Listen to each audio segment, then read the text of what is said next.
Hey there, clean freaks. My name's Hank Balch. You're listening to Hank versus the Robot, episode 5, where I sit down with AI and have a conversation about the sterile processing industry. Hopefully it adds some value to the conversations that you're hearing out there.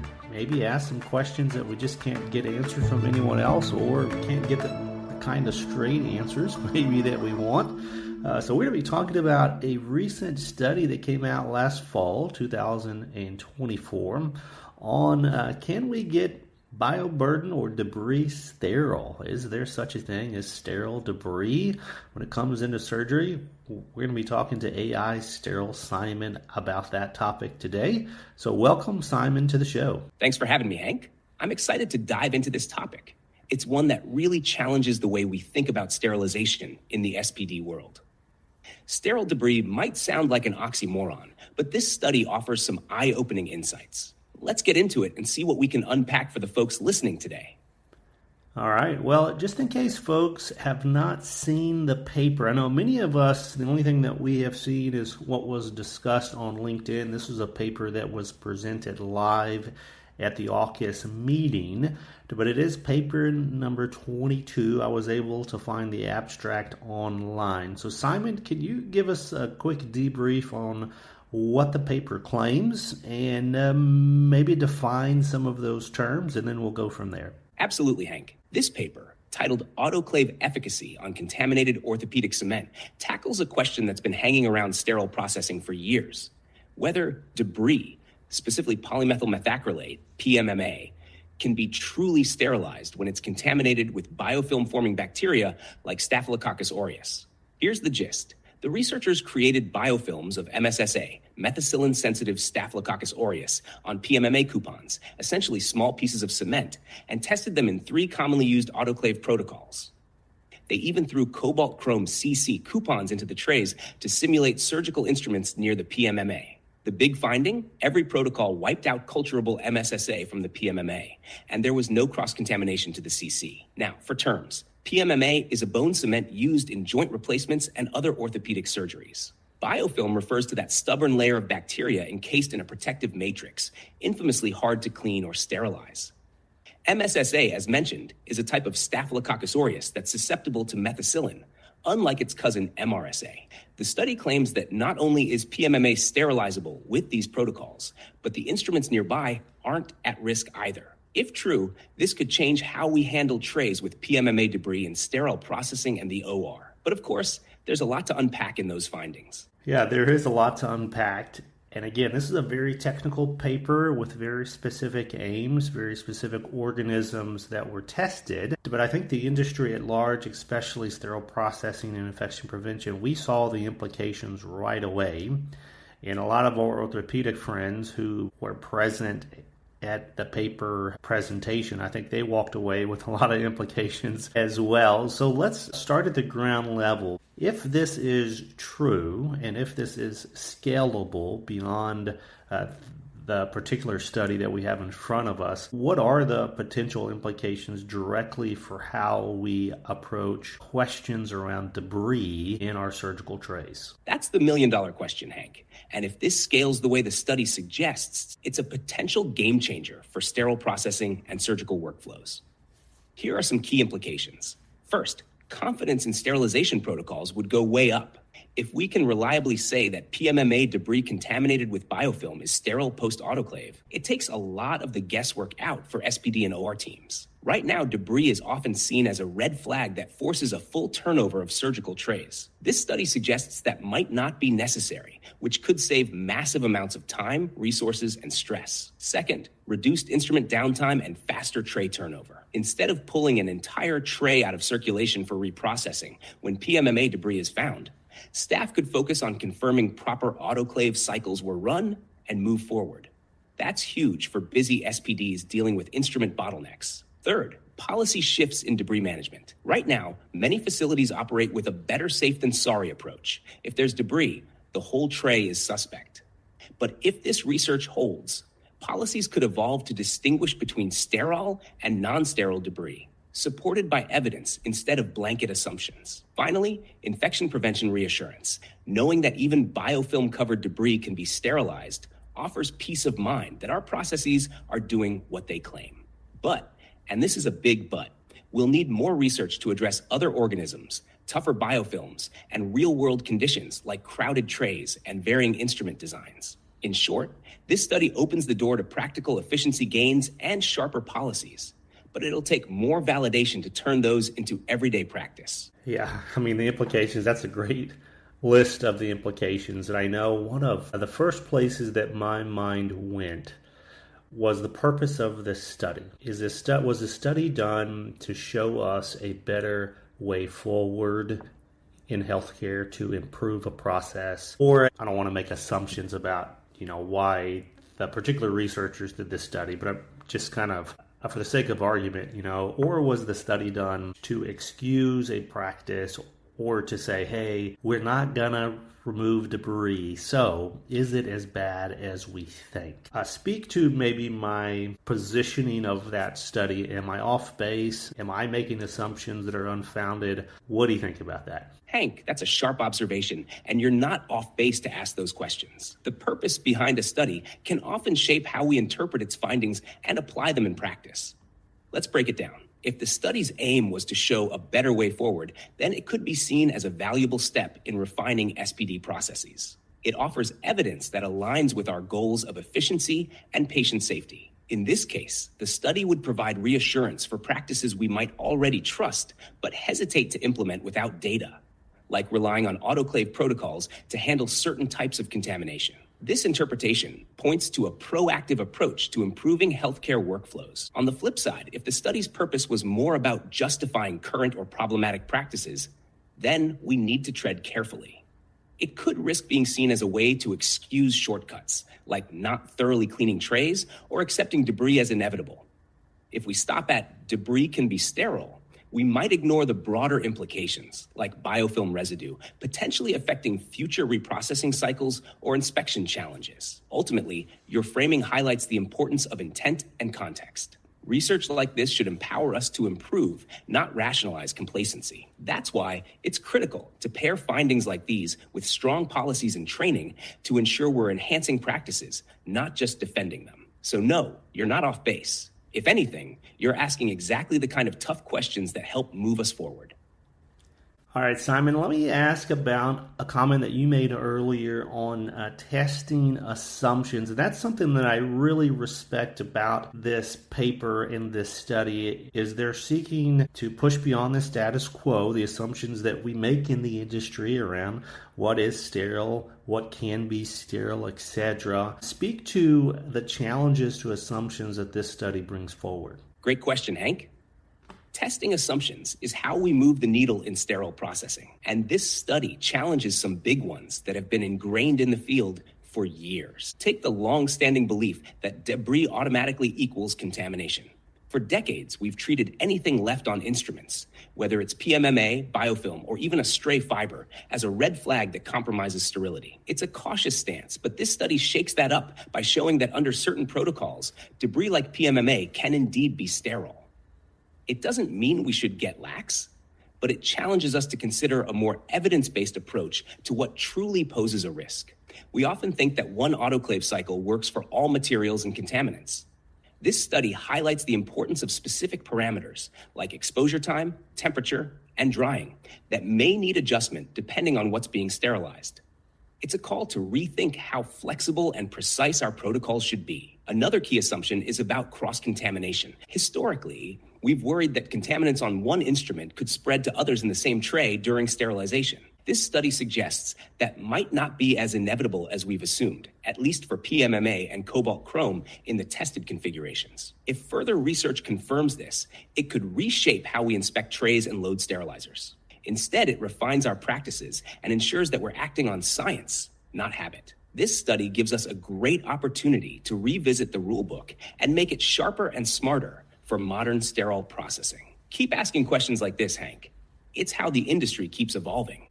Oh yeah, that cross-contamination comment is a big implication. A lot of folks paying attention to that in this study because you're right. It's an assumption and perhaps there is science, maybe there is research behind some of that, but the implications to the workflow are massive. If we find one contaminated instrument in a tray of 120, and that instrument is in one corner of the tray, then current practice is the entire tray is now contaminated, quote unquote.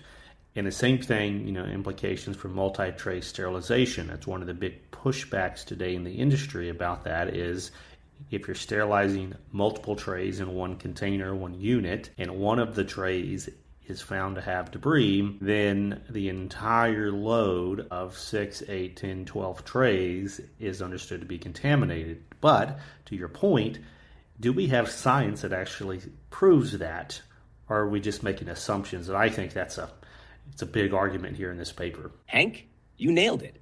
This is where the rubber meets the road in sterile processing. The assumption that one contaminated instrument in a tray or load taints the entire batch has been a cornerstone of our practice, largely driven by a better safe than sorry mentality. But as you said, do we have the science to back it up, or are we leaning on tradition? This study challenges that assumption in a meaningful way. If PMMA debris contaminated with Staphylococcus aureus can be sterilized without cross-contaminating adjacent instruments or materials, it forces us to rethink how we define and manage contamination. For single-tray workflows, this could mean reevaluating when and how we pull trays for reprocessing.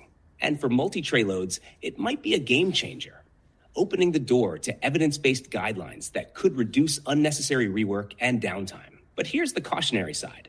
Even if this study holds up under broader scrutiny, we need to carefully consider the variables. Real-world trays are rarely as simple as PMMA and cobalt chrome coupons. Nested instruments, intricate design, and unpredictable configurations could still present risks that this study doesn't fully address. The implications for workflow, staffing, and cost are massive, as you pointed out. If cross-contamination isn't the inevitability we've treated it as, then we can start looking at sterilization practices through a sharper, more scientific lens. It'll take more studies like this to get us there, and probably some tough conversations about where we've been relying on assumptions instead of hard evidence.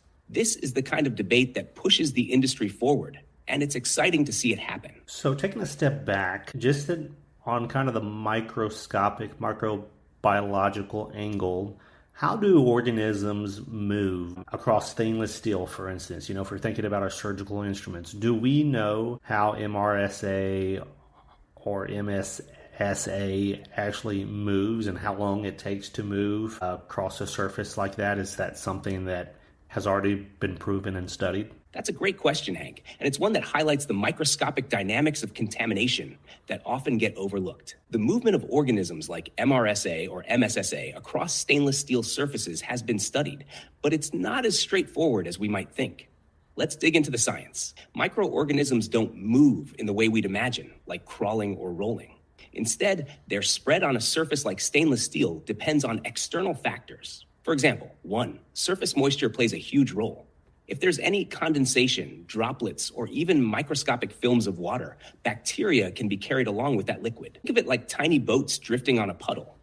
2, contact points are another factor.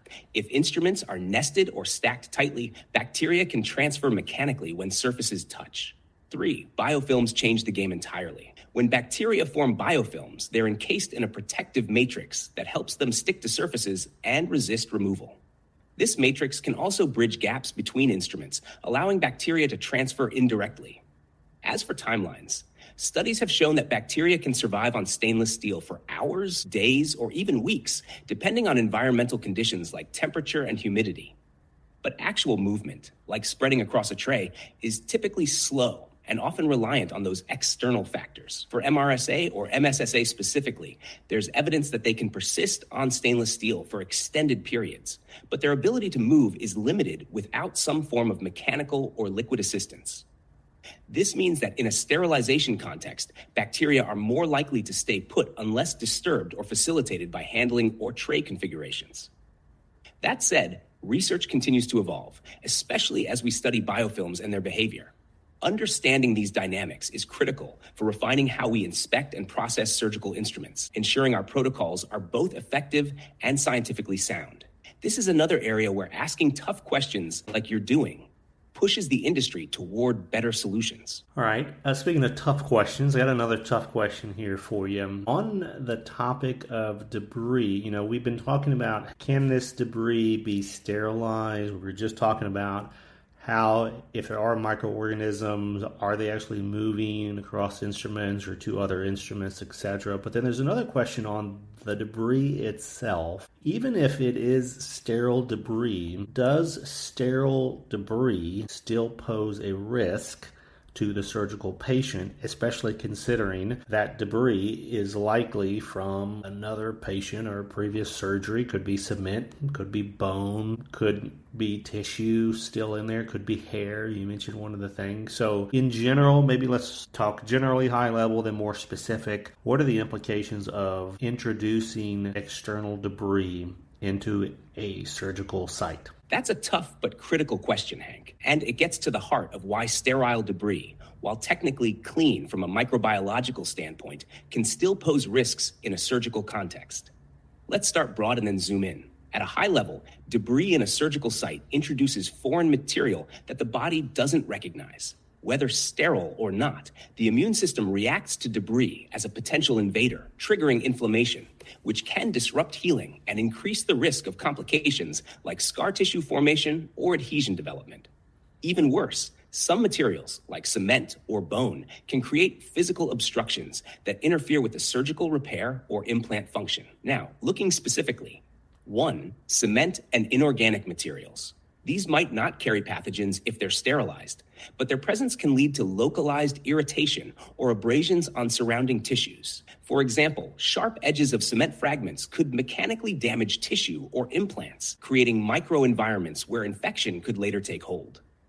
2. Organic debris like tissue or bone. Even if sterile, tissue debris can provide a nutrient-rich environment for any bacteria introduced post-operatively. A sterile piece of tissue today might be an infection risk tomorrow if bacteria later find and colonize it. 3. Patient-specific implications. The fact that the debris could originate from another patient introduces psychosocial and regulatory concerns. Cross-patient debris, even if sterile, feels fundamentally wrong to most people and could lead to legal or ethical issues if identified post-surgery. 4. Aerosolized particles or micro-residues. Smaller debris might not be visible but could still cause issues, like triggering allergic responses or contaminating implant surfaces, affecting their long-term integration. So, sterile debris may sound safer than contaminated debris, but it's far from benign. The real-world implications are why the industry holds on to cleaning as a critical step before sterilization.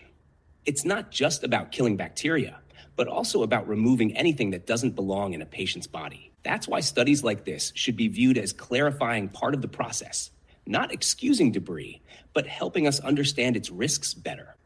I think that's an important point, too. In defense of the paper, they're not arguing for introducing debris into surgical sites. That's not the purpose of the paper either. As you said, they're looking to answer and push back in certain assumptions. I think they did a terrific job in this first corner of the research market here in SPD and in surgery. So moving toward a close here, Simon, if you were to guide or direct the next steps on this research, what else needs to be done? What else needs to be tested, including to answer some of these concerns we've been talking about from the sterile processing side, from the infection prevention side, or the epidemiology side, even the surgical quality and efficiency side? If you were to say, okay, this is study number 1, what do the next 2, 3, 4, 5 studies, what do they need to look at? And what do they need to prove to continue moving us down the track here? That's a fantastic way to wrap things up, Hank. Because while this study laid some solid groundwork, there's a lot more to explore if we're going to build a truly robust understanding. Here's how I'd guide the next steps. First, expand the scope of microorganisms tested. This study focused on MSSA, which is important, but it's just one piece of the puzzle. We need to know how these findings hold up against tougher bugs like MRSA, Clostridioides difficile, or even spore-forming bacteria. Testing a broader range of organisms will strengthen confidence across sterile processing and infection prevention. Second, evaluate real-world scenarios. The study used standardized PMMA coupons in controlled settings, which are great for consistency, but don't fully replicate the complexity of surgical trays. Future research should look at actual instruments and trays with varying geometries, materials, and nesting configurations. This will help us understand how sterilization works under real-world conditions, where sterilant penetration can be more challenging. Third, assess biofilm residue. While this study demonstrated the eradication of culturable bacteria, we still need to determine whether biofilm matrix residues remain on the PMMA or instruments. Even sterile residues can create long-term risks for cleaning cycles or serve as scaffolds for new contamination. Fourth, explore cross-contamination in diverse tray setups. The absence of cross-contamination here is promising, but it needs validation across different materials, instrument arrangements, and autoclave models. We also need to test multi-tray sterilization loads, where the stakes for contamination can be higher. Fifth, address surgical outcomes directly. This is where the rubber meets the road. What happens when debris is introduced into a surgical site, even if it's sterile? Clinical trials or case studies connecting debris presence to patient outcomes will help bridge the gap between lab findings and real-world implications.